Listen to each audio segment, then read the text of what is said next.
నమస్కారం. వనవానికి స్వాగతం. ఈరోజు వార్తలలోని ముఖ్యాంశాలు. సాధారణంగా అభిషేకాలు శివాలయాలలోనే ఎక్కువగా నిర్వహిస్తుంటారు. కాని ఇక్కడ వెంకటేశ్వర స్వామి ఆలయంలో కూడా అభిషేకాలు నిర్వహిస్తున్నారు. వివరాలకు వెళితే తూర్పుగోదావరి జిల్లా బిక్కవోలు మండలం పందలపాక గ్రామంలో కలియుగ ప్రత్యక్ష దైవం భక్తజనుల కోరికలు తీర్చి తన కరుణాకటాక్షాలతో వారి బ్రతుకు బాటలో వెలుగులు నింపే కలియుగ ప్రత్యక్ష దైవం శ్రీ వెంకటేశ్వర స్వామికి కూడా అభిషేకాలు నిర్వహిస్తున్నారు. పందలపాక గ్రామంలో తుల్యభాగ కాలువ పక్కన కొలువై ఉన్న శ్రీదేవి భూదేవి సమేత శ్రీ వెంకటేశ్వర స్వామి ఆలయంలో ప్రతి శనివారము అభిషేకాలు నిర్వహిస్తామని, ఈ అభిషేకాల వలన భక్తుల కోరికల తీరి వారికి కావలసినవి లభిస్తాయని ఆలయ ధర్మకర్త పడాల అబ్బులురెడ్డి, పూజారి జక్కా శ్రీను తెలియజేశారు.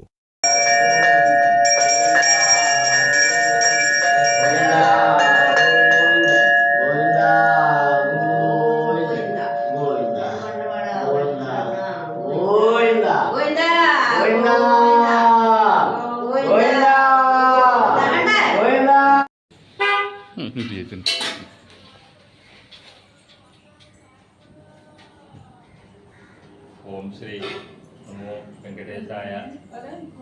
తూర్పుగోదావరి జిల్లా పందలపాక గ్రామంలో వెలిసి ఉన్న శ్రీ అలివేలుమంగ పద్మావతి సమేత కళ్యాణం వెంకటేశ్వర స్వామి వారు వెలిసి ఉన్నారు.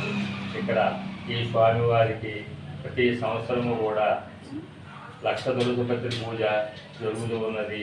ప్రతి సంవత్సరం కూడా స్వామివారి దగ్గర కళ్యాణం జరుగుతూ ఉన్నది.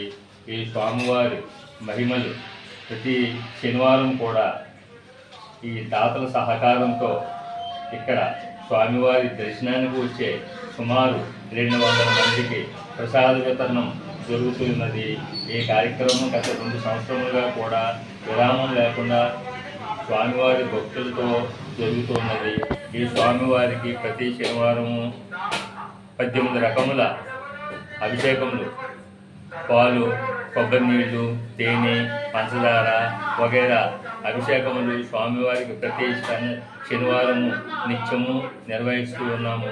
ఈ స్వామివారికి ఎవరైనా భక్తులు ఈ అభిషేకం చేయించుకున్న వారు ఎవరైనా ఉంటే 2 నెలల ముందుగా మాకు చెప్పి ఇక్కడ మీరు పురాయించుకోవాల్సిందిగా కోరుతూ ఉన్నాము. తరువాత స్వామివారి దగ్గర ప్రతి శనివారం ప్రసాద వితరణ కూడా జరుగుతున్నది. ఎవరైనా భక్తులు ఈ స్వామివారి దగ్గర ప్రసాదం చేసినట్లయితే మాకు ముందుగా 2 నెలల ముందుగా చెప్పి ఈ స్వామివారి అనుగ్రహం పొందవలసిందిగా కోరుతూ ఉన్నాము. మా ఈ ఆలయ పూజారి గారైన జక్కా శ్రీను గారు ఆధ్వర్యంలో ఇక్కడ స్వామివారికి ఈ సేవలు చాలా సంబరంగా జరుగుతూ ఉన్నాయి. ఇదంతా స్వామివారి మహిమ. ఈ స్వామివారి అనుగ్రహం వలన కళ్యాణములు జరుగుతూ ఉన్నవి. సంతానము లేని వారికి సంతాన ప్రసాదం జరుగుతూ ఉన్నది. ఉద్యోగాలు లేని వారికి ఉద్యోగాలు వస్తూ ఉన్నాయని భక్తులు చెప్తూ ఉన్నారు. ఈ స్వామివారి ఎల్లప్పుడూ ఇలాగే నిరంతరం కూడా అభివృద్ధిగా సాగాలని కోరుతూ ప్రార్థిస్తూ ఉన్నాం. ఓం శ్రీ నమో వెంకటేశాయ.